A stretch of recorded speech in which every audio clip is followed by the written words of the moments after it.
ಬೆಂಗಳೂರಿನ ಸದಾಶಿವನಗರದಲ್ಲಿರುವಂತಹ doctor BR Ambedkar Buddha ವಿಹಾರದ ಭಿಕ್ಕುಣಿ ಅಂದರೆ ಬಂತೇಜಿಯವರಾಗಿ ಕಾರ್ಯನಿರ್ವಹಿಸ್ತಾ ಇದ್ದ ಬುದ್ಧಮ್ಮ ಬಂತೇಜಿಯವರು ತೀವ್ರ ಅನಾರೋಗ್ಯದಿಂದ ದಿನಾಂಕ 21/4/2026ರಂದು ಯಹಲೋಕವನ್ನು ತ್ಯಜಿಸಿದ್ದಾರೆ.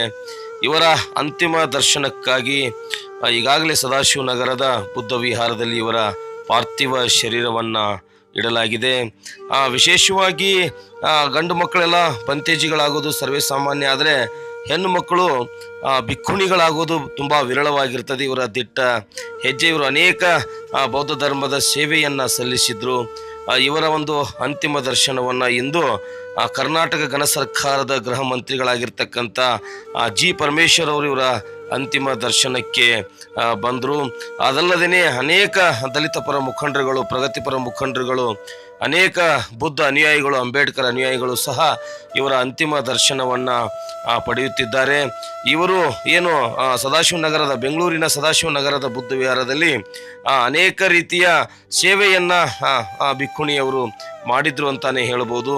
ಇವರ ಒಂದು ಏನು ನಿಧನ ಸುದ್ದಿಯನ್ನು ಕೇಳಿ ಇಡೀ ಕರ್ನಾಟಕದ ಅಂಬೇಡ್ಕರ್ ಅನುಯಾಯಿಗಳು, ಬೌದ್ಧ ಅನುಯಾಯಿಗಳು ಕಂಬನಿಯನ್ನು ಮಿಡಿದಿದ್ದಾರೆ ಅಂತಾನೆ ಹೇಳಬಹುದಾಗಿದೆ.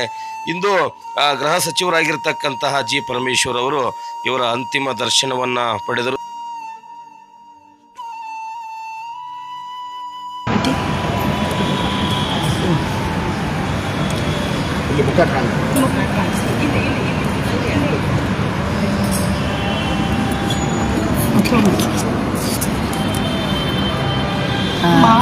ಸರ್ ಬಂದಿದ್ದಾರೆ ನೋಡು ಮಾ ಹೋಮ್ ಮಿನಿಸ್ಟರ್ ಪರಮೇಶ್ವರ್ ಸರ್ ಬಂದಿದ್ದಾರೆ ನೋಡು ಮಾ ಒಂದು ಸೂತ್ರ ಬರ್ಕಾಯ್ತು.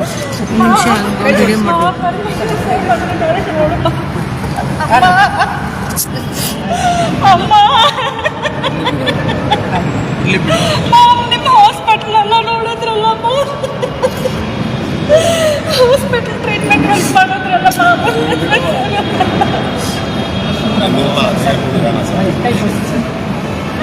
ಅನಿಚ್ಚವಟ ಸಂಕಾರ ಉಪದವಯದಮ್ಮಿನೋ ಉಪಾಜಿತ್ವ ನಿರೋಧಂತಿ ಏಸಮುಪಾನಸಕೋ ಅನಿಚ್ಚವಟ ಸಂಕಾರ ಉಪದವಯದಮ್ಮಿನೋ ಉಪಾಜಿತ್ವ ನಿರೋಧಂತಿ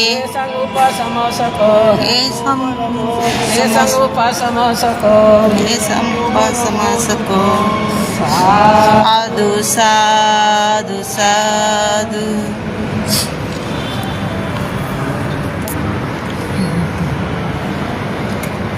ನಾವು ಬೆಳಗ್ಗೆ ಡೈರೆಕ್ಟ್ ಕೃಷ್ಣನಗರದಿಂದ ಡಾಕ್ಟರ್ ಪೂರ್ಣೇಶ್ವರ ಹತ್ರ ಹೋಗ್ತಿದ್ದೀವಿ. ಡಾಕ್ಟರ್ ಸಾಹೇಬ್ ನಂಬರ್ ಮಾತಾಡ್ತಿದ್ದೀವಿ. ಯಾವಾಗ ಬಂದಾಗ ಇವ್ರು ಬಂದಿದ್ವಿ ವಿಆರ್ಟೂರು ಹಿಂದೊಡೆ ಬಂದು ಎಲ್ಲ ಮುಂದೆ ಮಾಡಿ ಹೋಗಿದ್ದೆ ನಾನು. ಅದ್ರ ಮೇಲೆ ಎಲ್ಲ ಮಾಡ್ಕೊಂಡು ಎಲ್ಲ ವ್ಯವಸ್ಥೆ ಮಾಡಿ ಹೋಗಿದ್ದೆ. ನೀವು ಬರ್ತಾ ಇರ್ಬೇಕು ಅಮ್ಮ ಇದ್ವಿ, ಕುಡಿಯೋರು ಭಾಳ ತೊಂದರೆ ಇದೆ. ನಾನು ಏನಿಲ್ಲ ಬರ್ತಾ ಇದ್ದೆ, ನಾನು ನಿಮ್ಮಲ್ಲಿ ಇದ್ದೀನಿ. ಈ 4 ಜನ ಇದ್ದೀನಿ ನಾನು. ಆದರೆ ಅಲ್ಲಿಂದೆಲ್ಲ ಜರುತ್ತದೆ ಸ್ವಲ್ಪ ಇದು ಮುಗಿಸ್ಕೊಂಡು ನಾನು ಇಲ್ಲಿ ಇರ್ತೀನಿ ಹೋಗಿಬಿಟ್ಟು ಅವ್ರಿಗೆ